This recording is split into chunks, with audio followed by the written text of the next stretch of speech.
Internationally मामलात इस वक्त क्या चल रहे हैं उस पर बात कर लेते हैं। मुस्लिम ममालिक के आपसी इत्तेहाद और मज़बूत सफारतकारी ने ख़ास तौर पर मशरिक़ वस्ता के ख़ित्ते को मुमकिन बड़ी तबाही से बचाया है।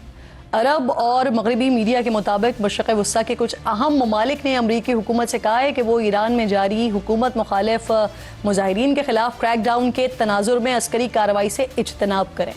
इन ममालिक में ख़ास तौर पर मिस्र, ओमान, सऊदी अरब और कतर शामिल हैं। पाकिस्तान भी वाज़ेह कर चुका है कि ईरान के ख़िलाफ़ अपनी सरज़मीन फ़ज़ा इस्तेमाल नहीं होने देंगे।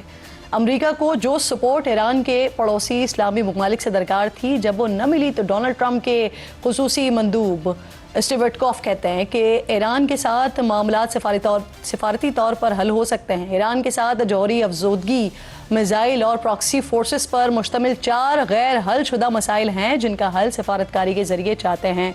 मगरबी मीडिया जो कल तक ये खबरें दे रहा था कि सदर ट्रंप किसी भी वक्त ईरान पर हमले का हुक्म सादर कर सकते हैं, अब वही मगरबी मीडिया है जो बता रहा है कि अमरीकी सदर ने ईरान पर हमले का इरादा आखिरी लम्हों में बदल दिया है। और दूसरी तरफ ईरान ने भी मुजाहिरीन के तयशुदा सजाए मौत के जो उनकी प्लानिंग थी उसे मनसूख कर दिया है। सदर ट्रंप ने मुजाहिरीन की सजाए मौत रखने का और रोकने का खैर मकदम किया है। खित्ते में बदलती हुई सूरत हाल पर एक और अहम खबर है, बड़ी इंपॉर्टेंट खबर है। पाकिस्तानी वज़ीर बराए दिफाई पैदावार रज़ा हयात हिराज ने कहा है कि पाकिस्तान, सऊदी अरब और तुर्किया ने तकरीबन 1 साल मुज़ाकरात के बाद दिफाई मुआहदे का मुसव्वदा तैयार कर लिया है, जो खित्ते में पिछले 2 बरस के दौरान होने वाली कशीदगी के खिलाफ एक बड़ा मजबूत इत्तेहाद कायम करने का इशारा हो सकता है। रॉयटर्स की रिपोर्ट के मुताबिक वज़ीर दिफाई पैदावार कह रहे हैं कि खित्ते की 3 बड़ी ताकतों के दरमियान मुमकिन दिफाई मुआहदा पिछले बरस पाकिस्तान और सऊदी अरब के दरमियान तय पाने वाले मुआहदे से अलग है। इसी हवाले से तुर्की के वज़ीर ख़ारजा ने बताया है कि पाकिस्तान और सऊदी अरब के साथ एक मुमकिन दिफाई मुआहदे से मुतल्लिक बातचीत हुई है। अब ये कितनी बड़ी पेशरफ्त है। पाकिस्तान की दिफाई सलाहियतों पर दुनिया का अल्हम्दुलिल्लाह सुम्मा अल्हम्दुलिल्लाह एतमाद बढ़ा है और सुपर पावर्स से उम्मीदें कम हो रही हैं। इस पर बात करने के लिए प्रोग्राम में मेरे इंतहाई मोअज़्ज़ज़ मेहमान हैं मेजर महमूद साहब, दिफाई तज्ज़ियाकार हैं। बहुत शुक्रगुजार हूँ आपके वक्त की। सर, सबसे पहले मुझे ये फरमाइए, जो पाकिस्तान, सऊदी अरब और तुर्किया का दिफाई मुआहदा है, ये कब तक होने जा रहा है? और फिर ये मुआहदा जो सऊदी पाकिस्तान का दिफाई मुआहदा है, इससे अलग किस तरह से होगा? जाहिद साहब ji. Kiran, thank you very much for having me. जी देखिए, जहाँ तक पाकिस्तान और सऊदी अरेबिया का है, वो तो स्ट्रेटेजिक पार्टनरशिप के तौर पे हमारा जो मुआहदा हो चुका है, बट तुर्किया के साथ मिनिस्टर साहब का बेशक बयान आया, लेकिन वो अभी कुछ चीज़ें फाइनल हो रही हैं जी, वो दैट इज़ अंडर डिस्कशन। और आई थिंक जो हमारा वज़ारत ख़ारजा है वो उसके ऊपर एक तफसीली ब्रीफिंग भी ऑफ कोर्स वो देंगे जब वो हो जाता है। बट जनरली पार्टनरशिप जो है वो कैपेसिटी बिल्डिंग की होगी, पार्टनरशिप जो है वो कैपेसिटी एनहांसमेंट की होगी, ट्रेनिंग की होगी। हर मुल्क जो है अपने ऑब्जेक्टिव्स हैं उसके, हर मुल्क के अपने इंटरेस्ट होते हैं उसके मुताबिक। ये कह देना कि 100% आप उनके ऊपर कोई भी एप्लीकेशन होगी, आप अपने पूरे, तो वो तीनों एक दूसरे की कैपेसिटीज देखती हैं। कहीं पे पाकिस्तान की मिलिट्री को एडवांटेज होगा, कहीं पे सऊदी इक्विपमेंट को मे बी एडवांटेज हो, कहीं पे तुर्किया के उसको एडवांटेज होगा, but primarily it is capacity enhancement. अच्छा सर, यहाँ पर ना एक सवाल यहाँ पर ये जाहिद साहब कि तुर्किया ऑलरेडी नेटो में है, दीगर जो मुस्लिम ममालिक हैं वो सुपर पावर्स के साथ कहीं ना कहीं कोई ना कोई मुआहदा है उनका, तो क्या कह सकते हैं कि सुपर पावर के ऊपर जो एतमाद है वो कम हो रहा है, इस वजह से इलाकाई इत्तेहाद की तरफ बढ़ रहे हैं अब दीगर ममालिक? देखिए, जब 12 डेज वॉर में जब इजराइल के रिस्पांस में ईरान ने जब कतर को एंगेज किया अल-अदीद पे, जब उनका अटैक गया, तो दैट वाज द टाइम जब एक सीरियस कंसर्न्स क्रिएट हुए मिडिल ईस्ट के अंदर, अपनी स्ट्रेटेजिक ऑटोनॉमी के ऊपर क्वेश्चन हुए। और कतर जैसा मुल्क जो I think one of the larger partner of United states of America, अगर दे हैव बीन अटैक्ड, और वो चाहे पॉलिटिक्स के लिए हुए या डिप्लोमेसी के लिए हुए या वॉर को एक शेप देने के लिए हुए, अटैक ही था जो उनकी सॉवरेनिटी ब्रीच की गई। तो आई थिंक कंसर्न्स क्रिएट हुए। फिर पाकिस्तान और सऊदी अरेबिया का स्ट्रेटेजिक मुआहदा होता है, अरसे से चल रहा था, ऑलरेडी अंडरस्टैंडिंग थी, तो दैट क्लियरली इंडिकेट्स के जो मिडिल ईस्ट है वो रिलायबल पार्टनर्स की तरफ जी। और ऐसे पार्टनर्स की तरफ देखना चाह रहा है जो अपना कोई स्ट्रिंग ना अटैच करते हैं अपनी स्पोर्ट के साथ. Who could be better than Pakistan? बिल्कुल दुरुस्त बात. सर, कतर के जो साबिक वजीर आजम है शेख हमाद बिन जासिम, ये 2 रोज पहले इस मुआहदे का हवाला देते हुए कह रहे थे कि दीगर ममालिक भी हैं जो ख्वाहिश रखते हैं इस मुआहदे में शामिल होने की.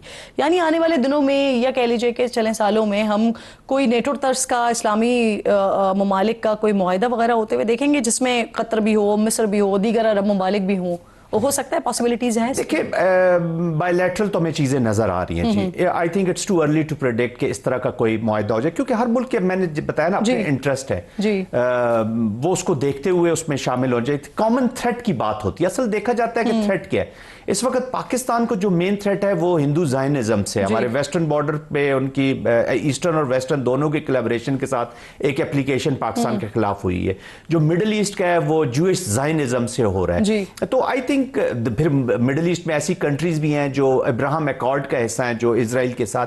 तो आई थिंक कोई ऐसी बात नहीं है कि इमीडिएटली हम ऐसा कोई नेटो तर्ज की कोई एप्लीकेशन देके. बट हैविंग सेड दैट, जो पाकिस्तान और सऊदी अरेबिया का भी किरण स्ट्रेटेजिक पार्टनरशिप है, या तुर्किया के साथ भी होता है, या फॉर दैट मैटर ये किसी के अगेंस्ट नहीं है. इट इज प्राइमरीली एक प्रोटेक्टिव मनूवर कह ले, या प्राइमरीली अपने दिफा के है. जैसे पाकिस्तान अगर सऊदी अरेबिया के साथ स्ट्रेटेजिक पार्टनरशिप में गया है तो ये हरमैन शरीफैन की प्रोटेक्शन का एक मुआहदा है. This is not against any of the country, क्योंकि वो उसको एक क्रिएट करके, एक एनिमी क्रिएट करके फिर उसके खिलाफ डिप्लोमेटिक, पॉलिटिकल, इकोनॉमिक चीजें शुरू हो जाती है. तो ऐसी बात नहीं है. But having said that, Pakistan और सऊदी अरेबिया के काफी चीजें जो कन्वर्जेंस है, टर्किया के साथ हमारी काफी चीजों के ऊपर कन्वर्जेंस है.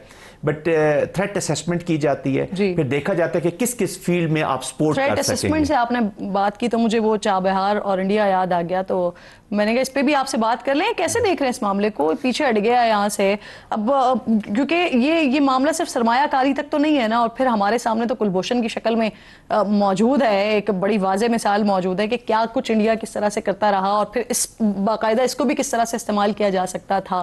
कैसे देख रहे हैं आप इसको? जी देखिए, I think Iranians have been stabbed by India जी. खासतौर पे इजरायली जो 12 डेज वॉर हुई एप्लीकेशन है, उसमें आपका रॉ का और मुसाद का जिस तरीके से कॉम्बो नजर आया है. Iranian leadership is very clear about Pakistan role, और वो अप्रिशिएट कर रहे हैं, उसको रिकॉग्नाइज कर रहे हैं. और चाबार के ऊपर फिर जो अमेरिकन प्रेशर आया है इंडिया के ऊपर. India is basically chameleon state. वो अपना रंग बदलते रहते हैं, वो अपने इंटरेस्ट के लिए अपने पार्टनर्स को, अभी अफगानिस्तान के साथ भी ट्रांजिशनल उनकी एक पार्टनरशिप है. और why would they be sincere to Iran? ला इलाहा इल्लल्लाह मुहम्मद रसूलुल्लाह wherever it is found, वो आइडियोलॉजिकली उसके अगेंस्ट है. They hate this. वो इस्लाम से नफरत करते हैं. तो चाहे वो इस्लाम यूएई का हो, चाहे वो इस्लाम ईरान का हो, पाकिस्तान का हो, सऊदी अरब, अंदर से वो नफरत is residing in its core. वो कोर आई मीन वो रिजाइड करती है. तो वो उनको भी उन्होंने देखा है कि जब स्कम हुए, इवन अभी रशियंस को भी वो बेट्रेल करने की तरफ जा रहे हैं. तो इंडिया के अंदर जो स्ट्रेटेजिक माइंड है, there is a serious strategic mind, economic strategic mind, जो ये समझता है कि हम अपनी जो अमेरिका से फायदा उठा सकते हैं उसको हम रशिया या ईरान के तेल में न जलाएं तो वो बेहतर है. तो वो अभी वो किसी वक्त भी यू टर्न ले सकते हैं एनी डोमेन. यहाँ पर ये डेफिनेटली यहाँ पर ये सवाल उठता है ना सर कि 120 बिलियन डॉलर्स की पेमेंट जो है वो कर चुका है इंडिया ईरान को. तो अब ये मामले को फिर हम खत्म शुदा ही समझें, या फिर किसी भी वक्त मामला जो है वो घूम सकता है और रिवाइव हो सकता है, चीजें चेंज हो सकती हैं, जैसे कि आप कह भी रहे हैं. जी देखिए, चेंज तो खैर इंडिया किसी वक्त वॉकआउट भी कर सकता है. बट हैविंग सेड दैट, हम देखते हैं किरण, अभी जो दुनिया की पॉलिटिक्स या डिप्लोमेसी है ना, इस पे कोई परमानेंसी नहीं है. किसी वक्त भी कोई भी यू टर्न कहीं भी जा सकते. तो तमाम रिलेशनशिप बहुत ट्रांजिशनल इन नेचर है. तो कोई भी कंट्री वापस अपने मुआहदों पे जा सकती है, लेकिन कंट्रीज अभी वही सर्वाइव करेंगी जो इकोनॉमिकली स्ट्रांग होंगी, पॉलिटिकली स्टेबल होगी, एंड सोशली एंड कल्चरली उनकी. और अल्हम्दुलिल्लाह हम कम से कम दिफाई तौर पर तो हम अपने आप को मजबूत कर